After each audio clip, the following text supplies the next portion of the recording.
Hello, this is Mahua Moitra.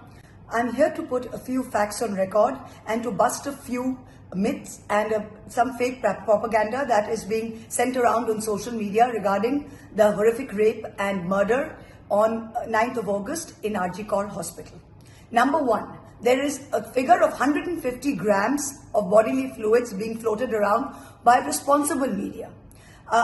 The first thing to remember is that the autopsy, the post-mortem, was carried out in the presence of a judicial magistrate, in the presence of 3 doctors as witnesses, and in the presence of the family. The entire procedure was videographed. It was not possible to tamper with anything. In any autopsy or post-mortem, the weight and situation of each particular organ is commented upon, like the liver, the heart. Similarly, in this case, the inner and outer genitalia was the comment on that. The total weight of the inner and outer genitalia was something close to 150 grams. Number one, bodily fluids are measured in milliliters, not in grams. This was the total weight of the internal viscera of the reproductive organs. It has nothing to do with any amount of bodily fluids found. It is very unfair and irresponsible on the part of media houses, especially responsible ones like the print, to keep propagating this false information. Number two, that the place of occurrence, the crime scene, was tampered with and there was some kind of construction going on there. Please understand the facts surrounding this. The crime scene, the PO, the place of occurrence, was sealed off by the police immediately after the crime came to light. It is now only within the Calcutta police and CBI are the only people who can access that. It is secured.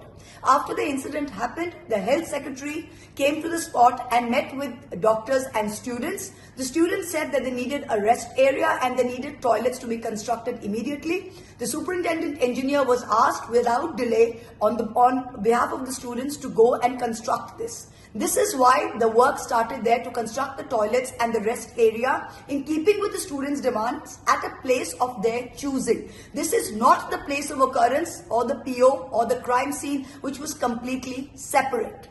Number three, that there was somehow an inquiry committee set up to investigate the mental health or the psychiatric condition of the victim. This is complete and utter rubbish. After the 9th of August, when the FIR was filed and the police took over the investigation, an internal administrative committee board was set up as is normal standard operating procedure in any situation like this, to see if there were any lapses on the part of the hospital. This 5-member inquiry committee, headed by, had a chairperson who was the head of department, who was the dean of student affairs, and the convener was the head of the Department of Anatomy. 3 other members was head of the Department of Medicine, another HOD of Anatomy, and the head of the Department of Psychiatry. This was only to look into administrative lapses and to see an internal inquiry as a standard operating procedure. This was no inquiry to go into the psychiatric state of the student. Please understand. These are 3 important things one needs to keep in mind. Thank you very much.